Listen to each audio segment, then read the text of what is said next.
G ಕನ್ನಡದ Amruthadhaare serial ಸಂಚಿಕೆಯಿಂದ ಸಂಚಿಕೆಗೆ ಹೊಸ ತಿರುವುಗಳನ್ನು ಪಡೆದುಕೊಳ್ತಿದೆ. ಸೀರಿಯಲ್ ವೀಕ್ಷಕರೆಲ್ಲ ಕಾಯುತ್ತಿದ್ದ ಸಮಯ ಬಂದಿದ್ದು ಕೆಡಿ ಜಯದೇವ್ ಅಂತ್ಯಕ್ಕೆ ಕ್ಷಣಗಣನೆ ಶುರುವಾಗಿದೆ. ಜಯದೇವ್ನ ದಿಯಾ ಬೇಬಿ ಮತ್ತು ಹಾಲಿ ಗೆಳತಿ ದಿಢೀರ್ ನಾಪತ್ತೆಯಾಗಿದ್ದು ಇಬ್ಬರಲ್ಲ ಹುಡುಕಲು ಜೀವ ಮುಂದಾಗಿದ್ದಾನೆ. ಹಳ್ಳಕ್ಕೆ ಕೆಡಿ ಬಿದ್ದಾಗಿದೆ. ಮಣ್ಣು ಮುಕ್ಕಿಸೋಕೆ ಭೂಮಿ ರೆಡಿಯಾಗಿದ್ದಾಳೆ. ಧಾರಾವಾಹಿಯಲ್ಲಿ ಭೂಮಿ ಮಲ್ಲಿ ಬೇಹುಗಾರಿಕೆ ಭರ್ಜರಿಯಾಗಿಯೇ ನಡೆಯುತ್ತಿದೆ. ದಿಯಾ ಮತ್ತು ಅನು ಕಣ್ಮರೆಯ ಸತ್ಯವನ್ನ ಜಯದೇವ್ನಿಂದ ಹೊರತರಲು ಭೂಮಿಕಾ ಮತ್ತು ಮಲ್ಲಿ ಹೊಸ ಯೋಜನೆಯನ್ನ ರೂಪಿಸಿದ್ದಾರೆ. ಪೊಲೀಸ್ ಅಧಿಕಾರಿ ಮದ್ರೋಳನ್ನ ಬಳಸಿಕೊಂಡು ಜಯದೇವ್ನ ಹೆಣ್ಣಿನ ವೀಕ್ನೆಸ್ ಮೇಲೆ ದಾಳಿ ಮಾಡಲು ಮುಂದಾಗಿದ್ದಾರೆ. ಜಯದೇವ್ ವಿರುದ್ಧ ಭೂಮಿಕಾ ಗೂಢಚಾರಿಕೆ ಆರಂಭಿಸಿದ್ದಾಳೆ. IPS ಆದ್ರೂ ಮಲ್ಲಿಯಿಂದ ಆಗದ ಕೆಲಸವನ್ನ ಭೂಮಿಕಾ ಮಾಡಲು ಹೊರಟಿದ್ದಾಳೆ. ಈಗ ಜಯದೇವ್ ನಂಬರ್ ಸಿಕ್ಕಿದೆ. ಅತ್ತ ಶಕುಂತಲಾಗೆ ಭಯ ಶುರುವಾಗಿದೆ.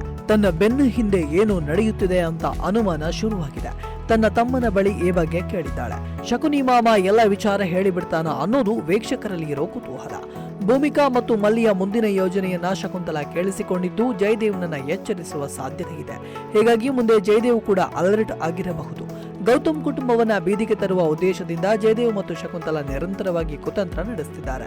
ಇಲ್ಲಿಯವರೆಗೆ ಹಲವು ಬಾರಿ ತಮ್ಮ ತಪ್ಪುಗಳಿಂದ ತಪ್ಪಿಸಿಕೊಂಡಿರುವ ಇವರಿಬ್ಬರ ನಿಜ ಬಣ್ಣ ಯಾವಾಗ ಬಯಲಾಗುತ್ತದೆ ಎಂಬುದೇ ಈಗ ಕುತೂಹಲ. ಅಮೃತಧಾರೆ ಧಾರಾವಾಹಿ ಜಿ ಕನ್ನಡ ವಾಹಿನಿಯಲ್ಲಿ ಪ್ರಸಾರ ಕಾಣ್ತಾ ಇದೆ. ಛಾಯಾ ಸಿಂಗ್ ಭೂಮಿಕಾ ಎನ್ನುವ ಪಾತ್ರದಲ್ಲಿ ಕಾಣಿಸಿಕೊಂಡಿದ್ದಾರೆ. ಈ ಧಾರಾವಾಹಿ ಜಿ ಕನ್ನಡ ವಾಹಿನಿಯಲ್ಲಿ ಸೋಮವಾರದಿಂದ ಶುಕ್ರವಾರ ಸಂಜೆ 7 ಗಂಟೆಗೆ ಪ್ರಸಾರ ಕಾಣ್ತಾ ಇದೆ. ಇಂಟ್ರೆಸ್ಟಿಂಗ್ ಮತ್ತು ಇನ್ಫಾರ್ಮೇಟಿವ್ ವಿಡಿಯೋಗಳನ್ನ ಮಿಸ್ ಮಾಡ್ಕೋಬೇಡಿ. ಈಗಲೇ ಸಬ್ಸ್ಕ್ರೈಬ್ ಮಾಡಿ.